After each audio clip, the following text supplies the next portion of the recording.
पश्चिम बंगाल में ममता सरकार के सत्ता से जाने के बाद बदलाव की लहर इतनी तेज चलेगी, इसका अंदाजा शायद राजनीतिक गलियारों को पहले ही हो गया था। लेकिन अब जो फैसले सामने आ रहे हैं वो बता रहे हैं कि बंगाल की राजनीति सिर्फ सरकार नहीं बल्कि सोच और सिस्टम बदलने की दिशा में आगे बढ़ चुकी है।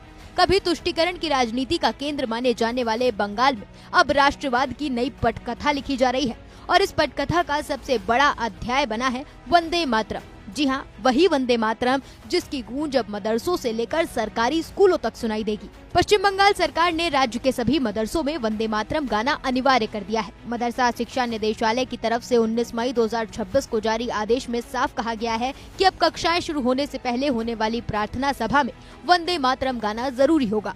इतना ही नहीं, पहले जारी सभी निर्देशों और प्रथाओं को भी तत्काल प्रभाव से निस्तरित कर दिया गया है। यह आदेश सरकारी मॉडल मदरसों, सरकारी सहायता प्राप्त मदरसों, अप्रूव्ड एमएसके और एसएसके और गैर सहायता प्राप्त मान्यता प्राप्त मदरसों पर भी लागू होगा।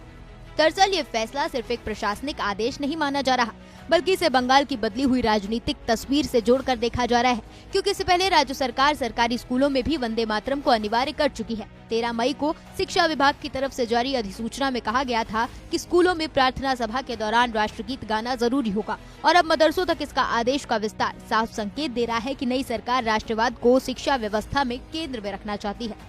इधर केंद्र सरकार भी वंदे मातरम को लेकर बड़ा कदम उठाने की तैयारी में है। नरेंद्र मोदी की अध्यक्षता वाली केंद्र कैबिनेट ने राष्ट्रगीत वंदे मातरम को राष्ट्रगान जन गण मन के बराबर कानूनी दर्जा देने का फैसला किया है। यानी अगर कोई व्यक्ति वंदे मातरम गाने में बाधा डालता है, अपमान करता है या जानबूझकर व्यवधान पैदा करता है तो उसके खिलाफ वही कानूनी कार्रवाई हो सकती है जो राष्ट्रगान के अपमान पर होती है।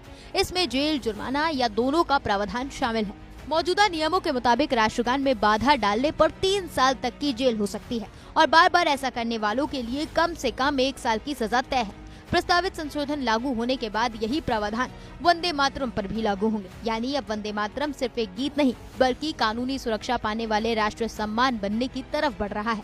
अब सवाल यही उठ रहा है कि क्या बंगाल में ये फैसला सिर्फ शिक्षा व्यवस्था तक सीमित रहेगा या आने वाले दिनों में राज्य की राजनीति और सामाजिक विमर्श को भी नई दिशा देगा। क्योंकि जिस बंगाल में कभी पहचान की राजनीति हावी थी, वहीं अब राष्ट्रवाद की नई परिभाषा गढ़ी जा रही है और इसकी शुरुआत हो चुकी है वंदे मातरम की गूंज के साथ।